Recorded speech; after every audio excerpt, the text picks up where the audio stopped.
Welcome to the Bucket Plan on Demand, a podcast for financial advisors based on the best-selling book and process that simplifies financial planning. Hear from skilled industry professionals and special guests each episode that will help perfect your approach with clients and your results. Hello, everyone, and welcome to the Bucket Plan on Demand. We've got a very timely session for us today. I am joined by the one and only Dr. Apollo Lupescu, and Apollo has been with Dimensional. What's it been now, Apollo? How many years? 21 years. 21 years. And so, of course, as I believe everybody knows, Dimensional's been just an incredible partner and resource with Prosperity Capital. I was actually just at their office this week in Charlotte, and I know PCA has crossed over like $1 or $1.1 billion of assets with Dimensional.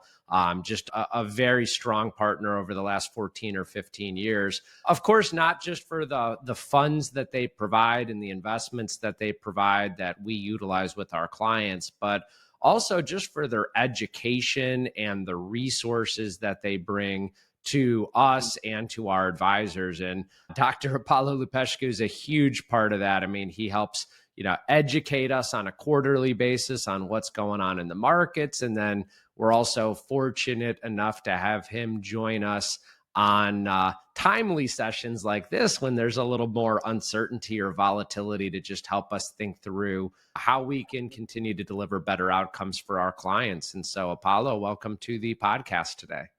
It's always great to talk to you, and thanks so much for the trust and the partnership over the years. I mean, it means a lot to us, and I'm glad that we have a chance to talk, even outside specifically of the funds, it's just about the bigger picture of what's going on right now in the world. Well, and I think that's it, right? Today, I think what's on the minds of investors is a lot more about that bigger picture. And so why don't we just jump right in? I mean, Apollo, in your expert opinion, what are some of the biggest investor concerns that you foresee going on right now, and then as we think about the rest of 2025?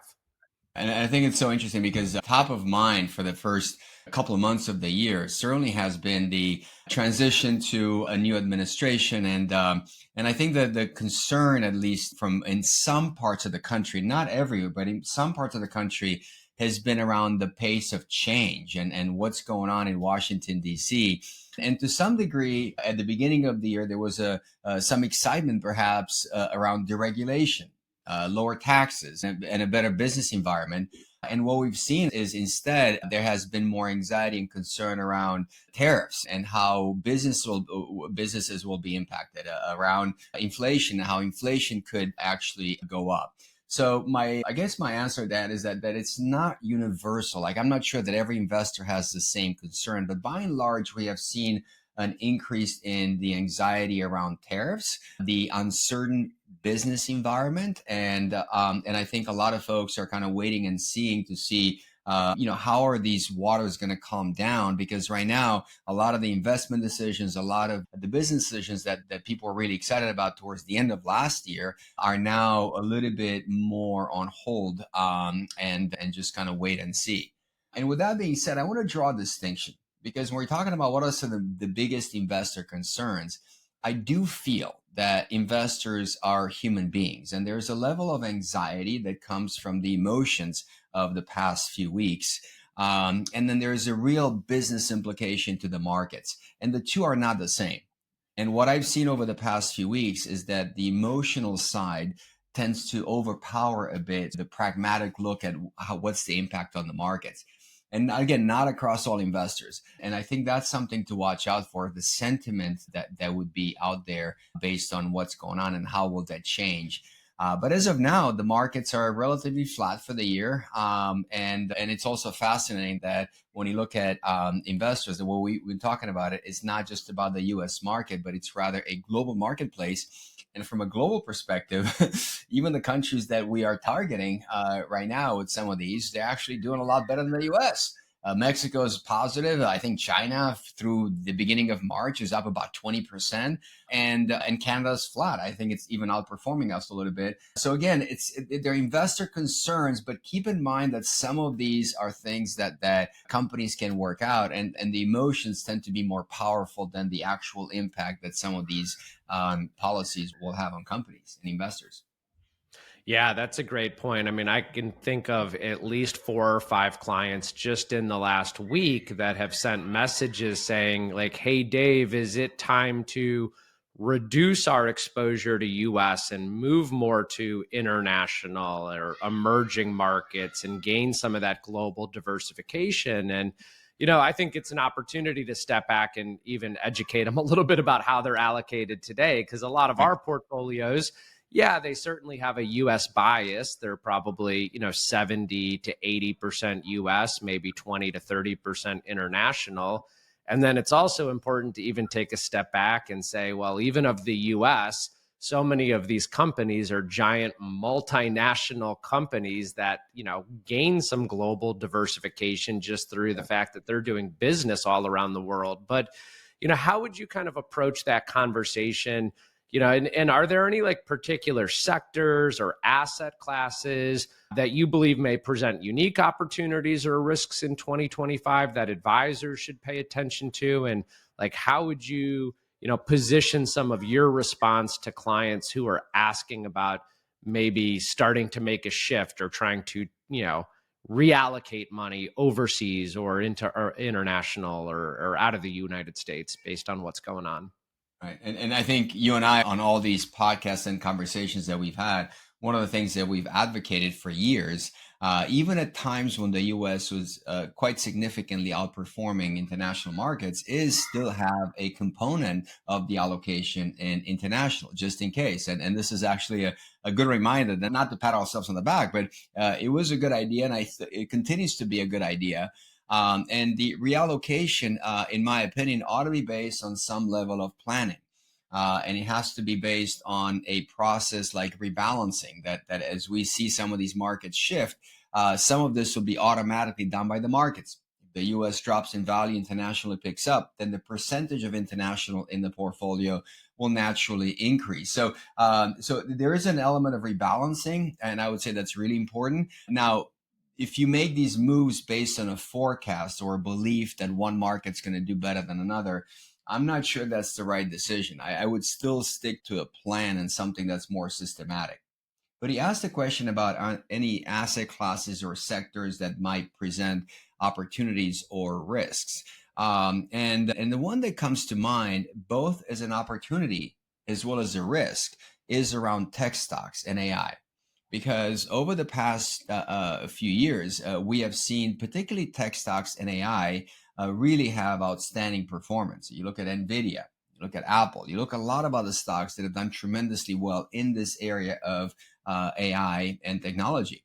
And these magnificent seven that all of us are hearing so much about on the news, the Apple, NVIDIA, Microsoft, Google, Amazon, and Facebook and Google, these 7 companies, they are an amazing opportunity. At the same time, you want to be a little cautious, because right now, these 7 companies in the S&P at the beginning of the year, they amounted to about 34% of the value of the entire S&P in 7 stocks. 7 stocks amounted to more than a third of the S&P. And these are giants among giants. And that's quite a bit. In fact, what's so interesting is that the same exact 7 stocks are also part of NASDAQ, but not at 34, rather 55%, more than half of NASDAQ is in these magnificent 7.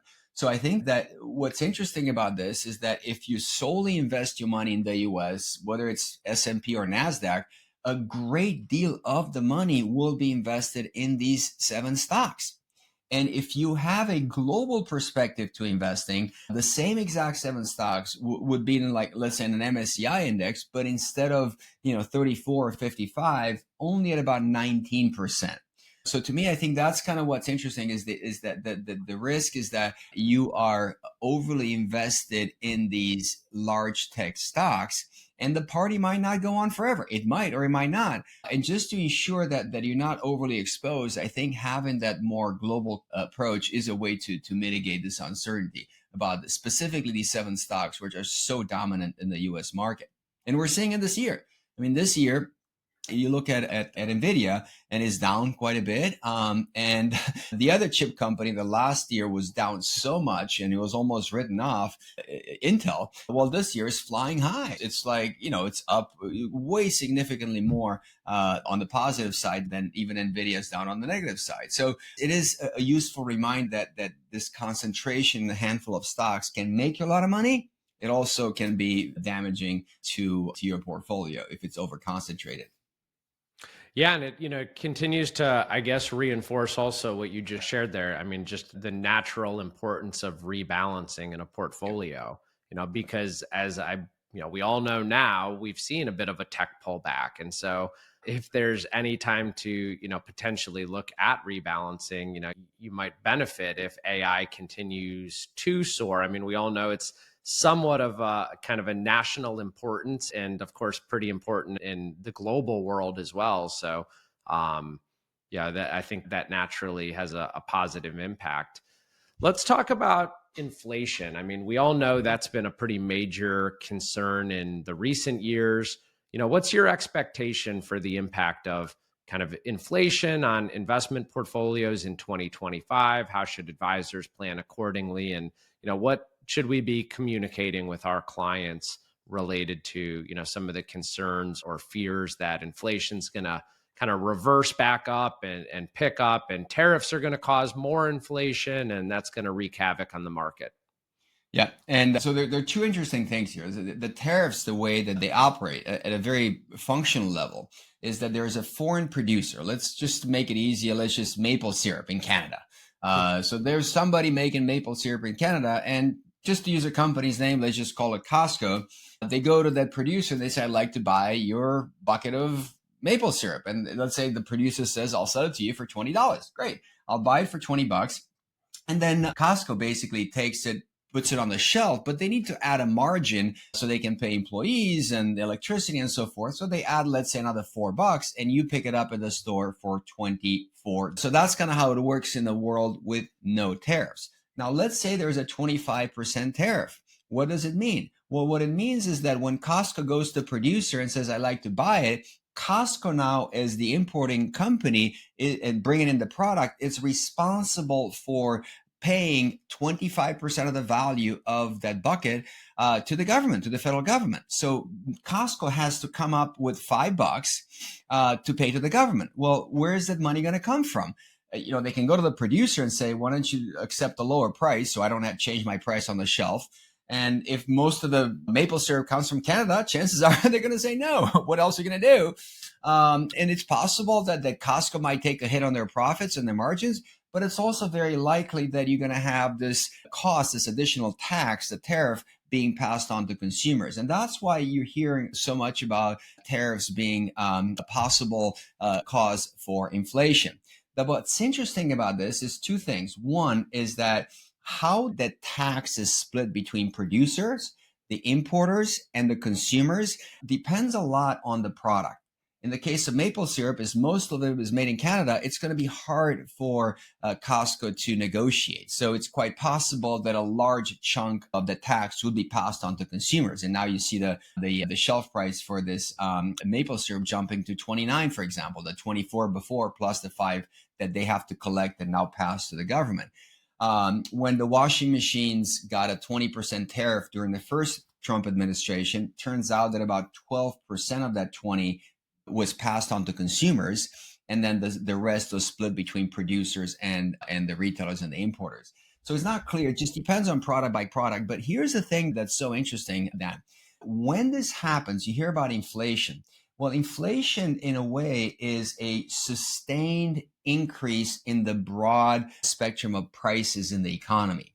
And there are two things here. First is across a number of products in the economy. And you have to look and say, certainly there'll be some products impacted by these tariffs and some might not.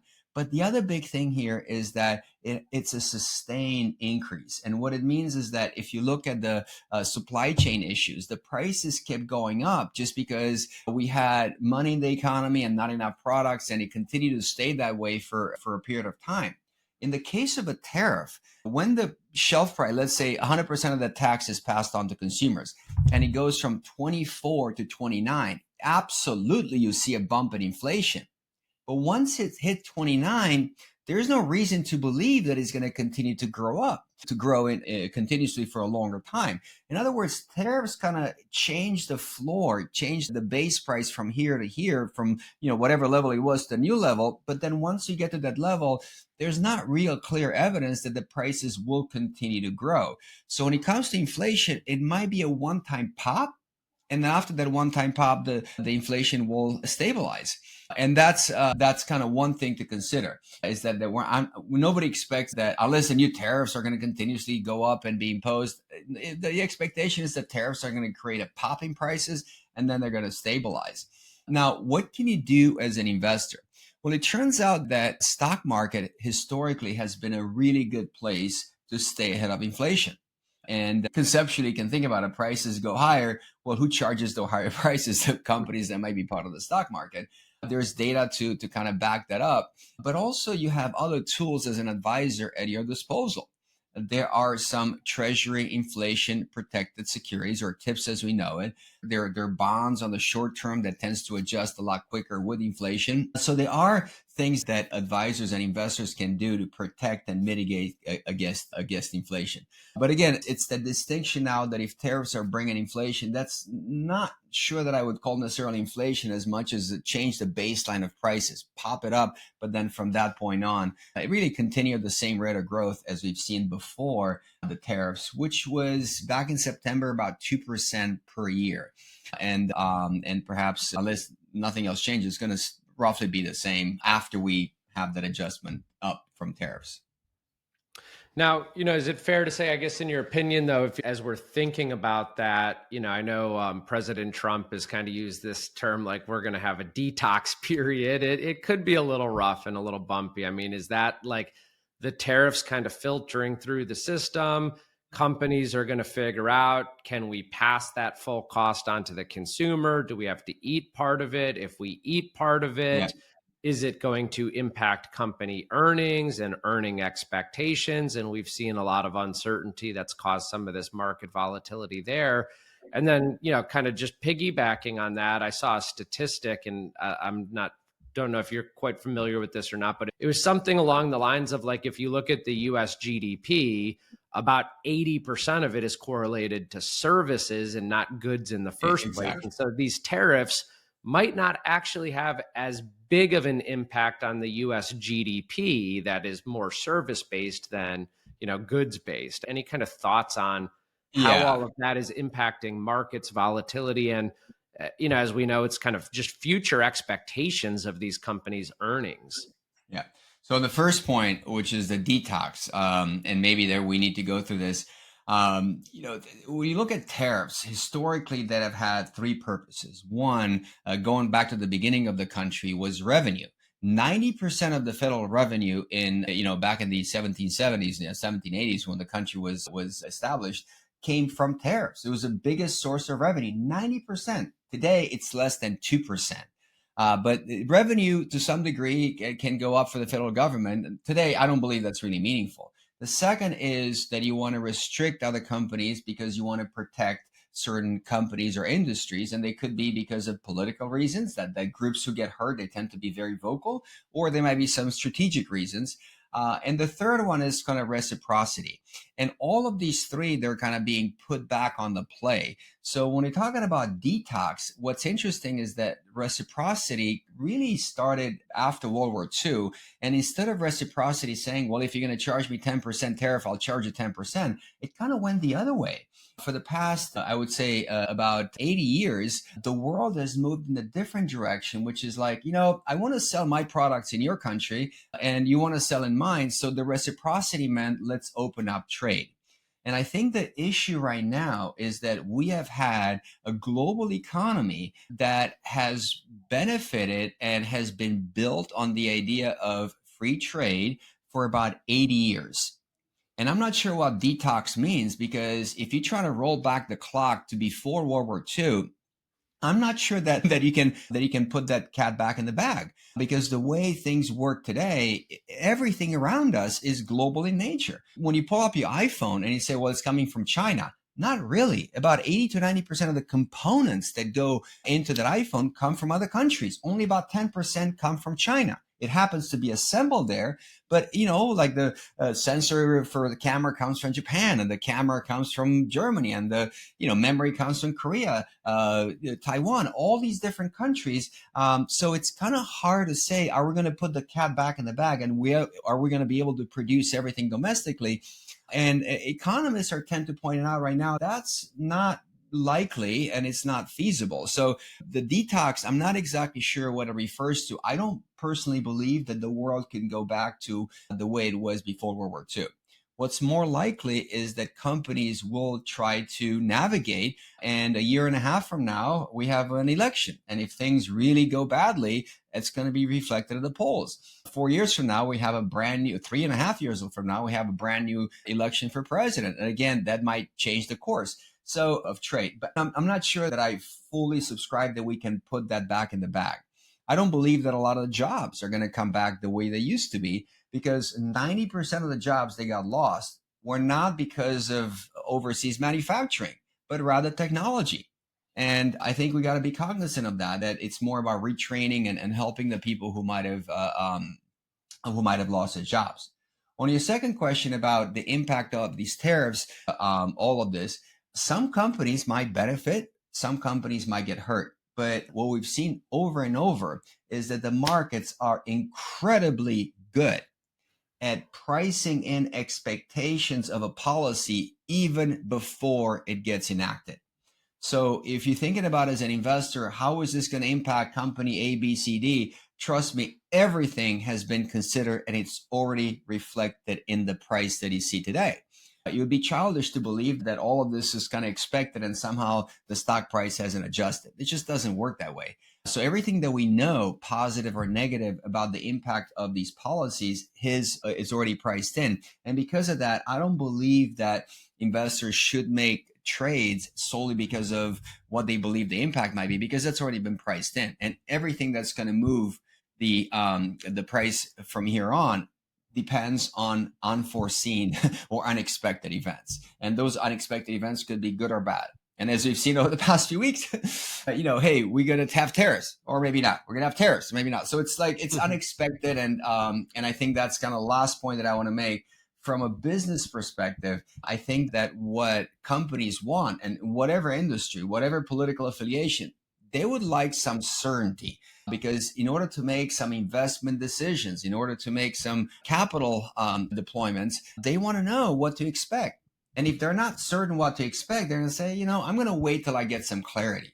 And I think that's kind of what we're seeing right now, is that there's a bit of a change in sentiment where people are saying, I was really excited back in December. And now wait a second, let me see how this shakes out.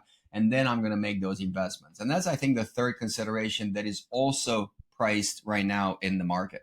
Yeah, no, that makes a lot of sense. You stole my next question. Was going to be kind of, how much of this do you think is already priced in, when it comes, at the end of the day, when Trump ran for office, he was pretty transparent about his belief in tariffs, and, whether you thought he was going to win the election or not, as of November, we knew that he won the election. And now he's just kind of fulfilling on a lot of the things that said he was going to do or potentially do. But to your point, it seems like depending on which day you turn on the news, there's a potentially different variation of these tariffs going on. So, and that's the uncertainty that makes it hard for business decisions to be made. But just to illustrate quickly, we talked about the tariffs in the first Trump administration. And if you look at a company that carries the name of the steel industry, United States Steel Corporation, when the President Trump came in the White House in 2017, the stock price of U.S. Steel was a bit in a free fall. It went from about $40 a share to about $20 a share. And then you start hearing about potential tariffs. And there was no clarity, but there was an expectation that the administration would impose tariffs. And the stock price went, from about, less than $20 to over almost $45. So a huge run up in price despite no tariffs being announced. It was just on the expectation. And by the time the tariffs were imposed in March of 2018, the stock had already run up so much that if you got into that stock when the tariffs were announced, boy, you would have bought it at a high, because from that point on, it was just a complete downward fall for U.S. Steel. Again, because expectations are already priced in. And the last thing I'll quickly say on this, folks, tariffs and government policy are not the main driver of a company's performance and the stock market's performance. It's one of the many variables. You got to look at their products, their strategy, how they execute it, what competitors do. There's so many other variables that tariffs alone are not the primary driver. Look at the first Trump administration, almost every day, like the way it is now, we had some chaos going on, something going on. Well, the U.S. stock market, if you had invested $1 in January of 2017, by the time he left the White House 4 years later, that dollar would have grown 80%. It was $1 to $1.80 in 4 years. That's a really nice growth, despite the tariffs and everything else. And what's really remarkable is that you look at a country that was at the receiving end of our tariffs that were supposed to punish economically, and that was China. And the Chinese stock market did not go up 80% like the U.S. market.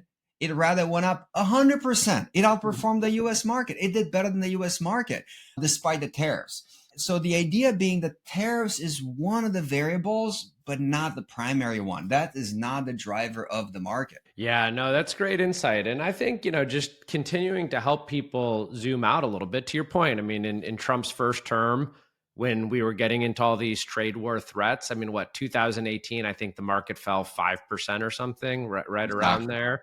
And then obviously the rest of the administration, we had pretty good returns, throughout, obviously, with what happened in 2020, going down and coming back up. But, I think also just zooming out, going back to 1926, I think there's been only 12 calendar years where we've seen a 10% or more loss in the market. And so, these big market meltdowns that I know some people are worried about, to your point, depending on where you are in the country, you probably have a very different take on what's going on right now. I've at least seen that with our clients. But these big kind of catastrophic meltdowns, the ones that are the 20, 30, 40%, to your point, they're generally driven by some sort of black swan event that nobody's even able to see coming, not these, telegraph tariffs and some of the government policy. Is that pretty fair assessment? Oh, absolutely. And absolutely. Like you take the pandemic.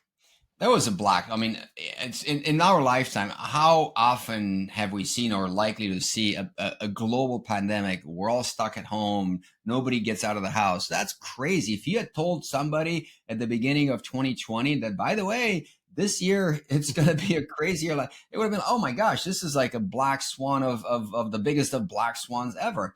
And it did drop over a few weeks. It dropped about 30%. And then by the end of 2020, it was actually up about 18%. So what's really interesting is that when you think about black swans, there are two important elements about them. The first one is, over what time horizon are you looking at? Because you had the black swan of October of 87. Yeah, there was October of 87, horrible. But give it a few weeks and a few months, and what black swan? Look at 2020, black swan. Give it a few months. What black swan? So it's really important to look at the horizon of the investment before you kind of look at these black swans. The second really important element is that the black swans tend to happen a lot more around more concentrated investments. And a fundamental concentrated investment is a single stock. You buy a single stock and you look at NVIDIA. You can lose 17% in a single day, or you can make so much in return. So the more you diversify, the more you put in, for example, US stocks, you're not going to have as much of a black swan. But fascinatingly enough, if you go to a global portfolio, and particularly a balanced portfolio, over the past 35 years, a 60-40 portfolio, for example, would have never had any one year with a loss greater than about 25%. And then by the third year in a balanced portfolio, you're back in black.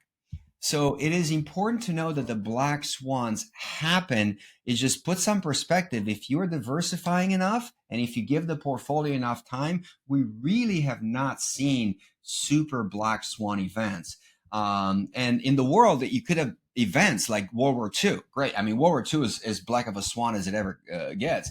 Now, interestingly, the market over the 6-year period between September of 1939 and August of 45, the S&P 500, in fact, doubled in value over 6 years of war.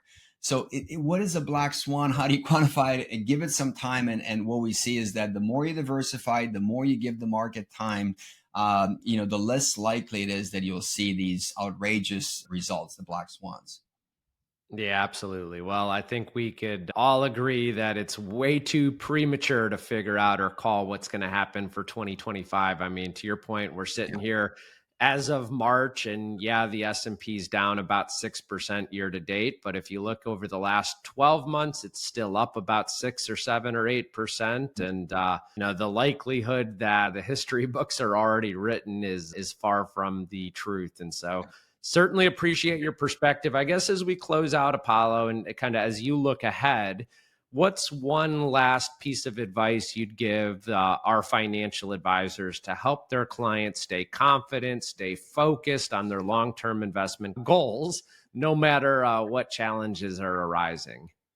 Yeah, I think that in my view, a lot of us working with end clients, and particularly your advisors, they're not really in the investments business as much as they're in the people business. And because of that, I would start with the human element. Well, I would start with listening to a client and asking some questions and empathize and validate how they feel, even as you might not agree, because you ultimately want to make these clients feel heard and understood. And I think that if any of us are being dismissive about, why are you feeling that way? It's not a big deal. It makes a client start building up walls and stop listening. So I think that validating how people feel, even as you might not agree, making them feel heard and understood, and having a mindset of sort of deep listening, it's hugely important at times like this.